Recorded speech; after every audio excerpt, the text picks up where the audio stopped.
আসসালামু আলাইকুম ওয়া রাহমাতুল্লাহি ওয়া বারাকাতুহু। সম্মানিত প্রিয় মুসলিম ভাই ও বোনেরা, আর ইসলামিক টিভির পক্ষ থেকে সকলকে জানাই আন্তরিক মোবারকবাদ। আজকে আপনাদের মাঝে আলোচনা করব পাঁচ ওয়াক্ত নামাজের সময়সূচি, তাহাজ্জুদ সেহরির শেষ সময়, ইশরাক চাঁদের নামাজের সময়সূচি, ইফতারের শেষ সময়, নামাজের নিষিদ্ধ ওয়াক্তসমূহ, সূর্যোদয় সূর্যাস্তের সময়সূচি, প্রত্যেকটা জেলা বিভাগের নামাজের সময়সূচি। তো আজকে বুধবার 30শে জুলাই 2025 ইংরেজি, 14 শাওন 1432 বাংলা, 4 সফর 1447 হিজরি, ঢাকার মতো পার্শ্ববর্তী এলাকার নামাজের সময়সূচিগুলো তুলে ধরবো।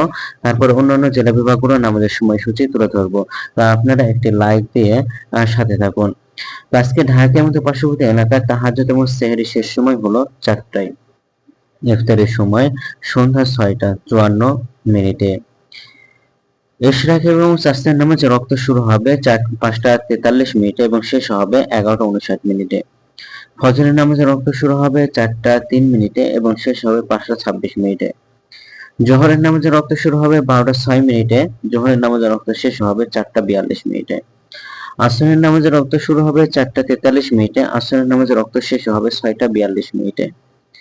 মাগরিবের নামাজে রক্ত শুরু হবে 6টা 44 মিনিটে, মাগরিবের নামাজে রক্ত শেষ হবে 8টা 5 মিনিটে। এশার নামাজে রক্ত শুরু হবে 8টা 6 মিনিটে, এশার নামাজে রক্ত শেষ হবে 4টা 2 মিনিটে।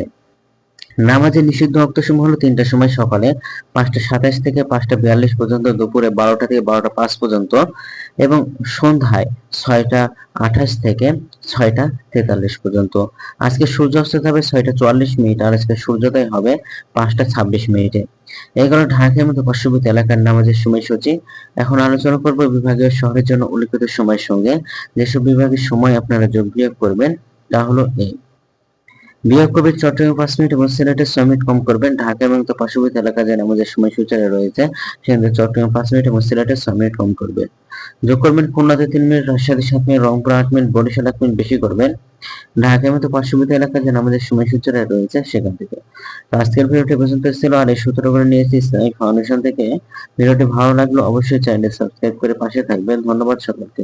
আসসালামু আলাইকুম।